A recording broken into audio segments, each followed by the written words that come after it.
ফলে কি ১৩,৪২১ প্রাথমিক শিক্ষক নিয়োগ প্রক্রিয়ায় নেমে আসছে এক দুশ্চিন্তার ছায়া?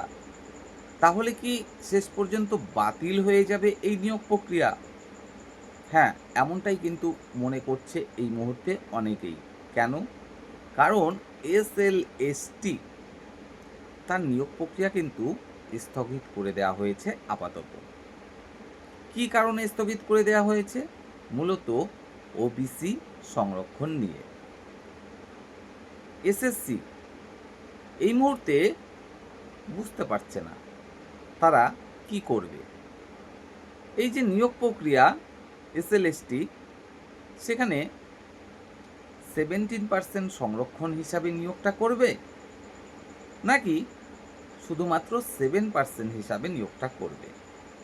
সেখানে কি রাখবে যাদের 2011 বা তারপরে ওবিসি সার্টিফিকেট হয়েছে তাদের, নাকি তাদের রাখবে না? শুধুমাত্র 2010 পর্যন্ত 66টি সম্প্রদায় ছিল তাদেরকেই সংরক্ষণ দেবে, নাকি সকলকেই দেয়া হবে? ওবিসি নিয়ে এই যে মারাত্মক সমস্যা, এই বিষয়টা নিয়ে সঠিক সিদ্ধান্ত নিতে পারছে না এসএসসি। আর সেই কারণেই তারা কিন্তু আপাতত এই নিয়োগ প্রক্রিয়াটাকে স্থগিত করে দিয়েছে। ঠিক একই রকম অবস্থা কিন্তু রাজ্যের প্রত্যেকটা ডিপার্টমেন্টের ক্ষেত্রে। যে নিয়োগ প্রক্রিয়াগুলো চলছে, সেখানে কত কত পার্সেন্টেজ সংরক্ষণ দেয়া হবে ওবিসিদের, এবং কাদেরকে সেই সংরক্ষণের মধ্যে রাখা হবে? না, কোনো ডিপার্টমেন্টই সঠিকভাবে সিদ্ধান্ত নিয়ে উঠতে পারছে না। একদিকে আদালত থেকে জাজমেন্ট দেওয়া হয়েছে কি, যে সমস্ত সম্প্রদায় 2010 পর্যন্ত ওবিসি হিসাবে ছিল, শুধুমাত্র তারাই ওবিসি হিসাবে থাকছে। বাকি যে সমস্ত সম্প্রদায়কে পরে ওবিসি হিসাবে অন্তর্ভুক্ত করা হয়েছে তারা আর ওবিসি নয়, এবং ওবিসি এ বি বলে কিছু নেই। সংরক্ষণ মাত্র 7%। তো নোটিফিকেশান তো হয়ে গেছে এই নিয়োগগুলোর অনেক দিন আগেই। তখন তো ওবিসি এ, ওবিসি বি হিসাবেই নোটিফিকেশান জারি করা হয়েছিল। সেখানে ওবিসি এ, ওবিসি বি হিসাবেই সকলে আবেদনও করেছে। অনেক নিয়োগ প্রক্রিয়া অনেক দূর পর্যন্ত এগিয়ে গেছে, যেমন এসএলএসটি একদম শেষ মুহূর্তে। যেমন প্রাইমারি বেশ কয়েকটা জেলার ইন্টারভিউ হয়ে রয়েছে, যেমন SSC group C, group D পরীক্ষাটা হয়ে রয়েছে। এবার যদি 17% সংরক্ষণ হিসাবে নিয়োগ করা হয় তাহলেও সমস্যা, কারণ অন্যান্য যে ক্যান্ডিডেটরা রয়েছে তারা সেক্ষেত্রে ঠিক চলে যাবে আদালতে, কারণ আদালত তো এখন সকলেরই চেনা। আর বর্তমানে একটা ছোটোখাটো গ্রুপ তৈরি করতে খুব একটা সময় লাগে না, একটা আইনজীবী হায়ার করে টুক করে একটা কেস টুকে দিল, ব্যাস নিয়োগ প্রক্রিয়াটা আটকে গেল। এই তো চলছে। আবার যদি 7% সংরক্ষণ হিসাবেও নিয়োগটা করা হয় তাহলেও সমস্যা, তাহলে ওবিসি সম্প্রদায়ের ক্যান্ডিডেট যারা রয়েছে তারা চলে যাবে আদালতে। মানে এদিকে গেলেও সমস্যা, ওদিকে গেলেও সমস্যা। আর এই কারণেই নিয়োগকারী সংস্থাগুলো কিছুই বুঝে উঠতে পারছে না, তারা যাবে তো যাবে কোন দিকে যাবে। হ্যাঁ, এই ব্যাপারে ব্যাকওয়ার্ড ক্লাস যে ডিপার্টমেন্ট রয়েছে তাদের পক্ষ থেকে কিন্তু জানিয়েও দেয়া হয়েছে, যে সমস্ত নিয়োগ প্রক্রিয়াগুলোতে নিয়োগটা হয়ে গেছে সেই সমস্ত ক্ষেত্রে কোনো সমস্যা নেই, অর্থাৎ অ্যাপয়েন্টমেন্ট লেটার দিয়ে দেওয়া হয়েছে, তাদের ক্ষেত্রে কোনো রকম সমস্যা নেই। কিন্তু অ্যাপয়েন্টমেন্ট লেটার যাদের দেওয়া হয়নি সেই সমস্ত নিয়োগের ক্ষেত্রে আর 17% নয়, 7%ই সংরক্ষণ দেওয়া হবে। এবার অনগ্রসর কল্যাণ দপ্তরের পক্ষ থেকে এই যে নোটিশটা দেওয়া হয়েছে, এর ফলে কি এই সমস্যার সমাধান হয়ে গেল? না, সেক্ষেত্রেও দেখা যাবে যেদিকেই যাক না কেন নিয়োগকারী সংস্থাগুলো 7%-এ যাক বা 17%-এ যাক, ঠিক একদল ক্যান্ডিডেট তারা চলে যাবে আদালতে।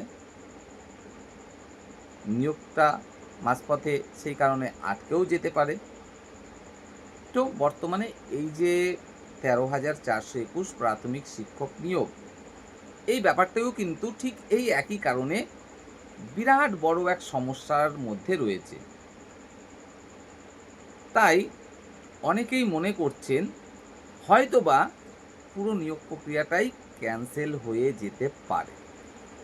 নতুন করে আবার নোটিফিকেশান আসতে পারে, সেখানে নতুন করে নির্দিষ্ট সংরক্ষণের ব্যাপার উল্লেখ করে বিজ্ঞপ্তি দেওয়া হতে পারে এবং সেই বিজ্ঞপ্তির মাধ্যমে নতুন করে আবার সকলকে আবেদন করতে হতে পারে এবং নতুন করে আবার ইন্টারভিউ প্রক্রিয়া শুরু হতে পারে। অবশ্যই একটা বিষয় জানিয়ে রাখি, সরকারের পক্ষ থেকে এখনও কিন্তু এরকম কোনো নোটিশ দেওয়া হয়নি। এটা শুধুমাত্র অনেকে মনে করছেন যে এছাড়া তো কোনো রকম শর্টকাট রাস্তা দেখা যাচ্ছে না এই সমস্যা থেকে মুক্তি পাওয়ার। হ্যাঁ, অবশ্যই পশ্চিমবঙ্গ সরকার বিজ্ঞপ্তি জারি করে দিয়েছে যে না, আদালতের যে জাজমেন্ট সেটাই তারা মেনে নিচ্ছে। তারা জানিয়েছে অনগ্রসর কল্যাণ দপ্তর থেকেও নোটিশ দেওয়া হয়েছে, সব ঠিক আছে। তারপরেও যে ক্যান্ডিডেটরা থেমে থাকবে সেটা তো নয়, মাঝখান থেকে কি হবে, হয়তো তারা হেরেও যাবে আদালতে গিয়ে, সেটা হতে পারে। কিন্তু মাঝখানে এই নিয়োগ প্রক্রিয়াগুলো থমকে তো যেতে পারে, এই সম্ভাবনাটা তো আর উড়িয়ে দেওয়া যাচ্ছে না। সে 7% সংরক্ষণ দিক বা 17% দিক, যাই দিক না কেন।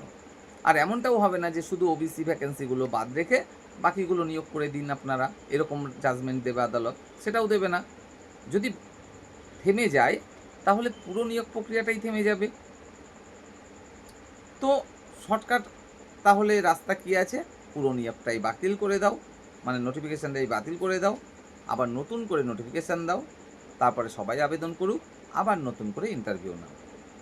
তো সেক্ষেত্রে যে কিছু সমস্যা নেই সেটাও নয়। যারা ভালো ইন্টারভিউ অলরেডি দিয়ে ফেলেছে, যাদের চাকরি পাওয়ার সম্ভাবনা, একটা বিরাট সম্ভাবনা রয়েছে, সেক্ষেত্রে তাদের প্রতি অন্যায় করা হবে যে হ্যাঁ, তারা একবার ভালো প্রস্তুতি নিয়ে ভালো ইন্টারভিউ দিয়ে ফেললো, এখন আবার নতুন করে সব কিছু করতে হচ্ছে। আর যারা এখনও ইন্টারভিউ দিতে পারেনি তাদের কথাটা আলাদা। আর নতুন নোটিফিকেশান আসলে সেখানে কিছু চেঞ্জেসও আমরা দেখতেও পারি, এমন না যে কিছুই চেঞ্জ আসবে না। হয়তো বা দেখা গেল সেখানে ইন্টারভিউতে 5 এবং অ্যাপটিটিউড টেস্টে যে 5 নম্বর আছে সেখানে কিছু পরিবর্তন করে দেওয়া হলো। টেটের ওয়েটেজ যে শুধুমাত্র 5 রয়েছে, সেখানে যেমনটা শোনা যাচ্ছে বিভিন্ন জায়গায় 40-এর ব্যাপারটা বা 25-এর ব্যাপারটা সেটা হয়ে যেতে পারে। যেমন একাডেমিক দেখা গেল তুলেই দেওয়া হলো। এই সমস্ত চেঞ্জেস কিন্তু আসলেও আসতে পারে যদি নতুন নোটিফিকেশান হয়। তো জানি না শেষমেশ কী হবে, তবে যারা এই ১৩,৪২১ প্রাথমিক শিক্ষক নিয়োগ প্রক্রিয়ায় অংশগ্রহণের জন্য আবেদন করেছেন এবং এখনও ইন্টারভিউ দিতে পারেননি, তাদের উদ্দেশ্যে একটাই কথা বলবো, যত সময় না সরকারের পক্ষ থেকে কোনো রকম নোটিফিকেশান আসে যে হ্যাঁ এটা আমরা ক্যান্সেল করলাম, আবার নতুন করে সব শুরু হবে, তত সময় কিন্তু ঘাবড়ে যাওয়ার বা দুশ্চিন্তাগ্রস্ত হওয়ার কোনো রকম কারণ নেই। আপনারা যারা এখনও ইন্টারভিউ দিতে পারেননি, আপনারা নিজেদের প্রস্তুতি কিন্তু চালিয়ে যান। হয়তোবা এমনটা হতেই পারে যে এই ওবিসি সমস্যাটা খুবই তাড়াতাড়ি মিটে গেল, মিটে অলরেডি গেছেও প্রায়। এবার যেটা বেঁধে আছে সেটা হলো ক্যান্ডিডেটদের উপরে নির্ভরশীল পরিস্থিতি এবং বোর্ডের নির্দিষ্ট একটা রাস্তায় হাঁটার যে সময়, সেটা বোর্ড কোন রাস্তায় হাঁটতে চাইছে সেই সিদ্ধান্তটা বোর্ডকে নিতে হবে। তো এটুকুই যা মোটামুটি বেঁধে আছে। তো আপনারা অবশ্যই মনে করুন যতদূর ইন্টারভিউ হয়ে গেছে তারপর থেকেই আবারও ইন্টারভিউ শুরু হতে চলেছে এবং হট করে যে কোনো দিন নোটিশও চলে আসতে পারে। যেহেতু সরকারের পক্ষ থেকে বা প্রাথমিক শিক্ষা পর্ষদের পক্ষ থেকে এখনও তেমন কোনো নোটিশ দেওয়া হয়নি যে এই নিয়োগ প্রক্রিয়াগুলো ক্যান্সেল করা হলো, আবার নতুন করে শুরু হবে। তাই আপনারা অবশ্যই ইন্টারভিউর জন্য প্রস্তুতি চালিয়ে যান। আর যদি কখনো এরকমটা দেখা যায় তাহলে নয় তখন থেকে শুরু করা যাবে নতুনভাবে চিন্তাভাবনা। তো যাই হোক, সকলকে আবারও শেষবেলায় বলবো, দুশ্চিন্তাগ্রস্ত হয়ে কোনো কাজ হবে না। আপনারা বরং নিজেদের যে প্রস্তুতি সেটা চালিয়ে যান। আপনারা মনে করুন এটাই, এই ওবিসি সংক্রান্ত যে সমস্যা খুব অল্প সময়ের মধ্যেই মিটতে চলেছে, কারণ সুপ্রিম কোর্ট থেকে কেস উইথড্র করে নিতে চলেছে পশ্চিমবঙ্গ সরকার, আর সেক্ষেত্রে নোটিফিকেশান তাড়াতাড়ি আসতে চলেছে বাকি ইন্টারভিউর। তো এই হলো বিষয়।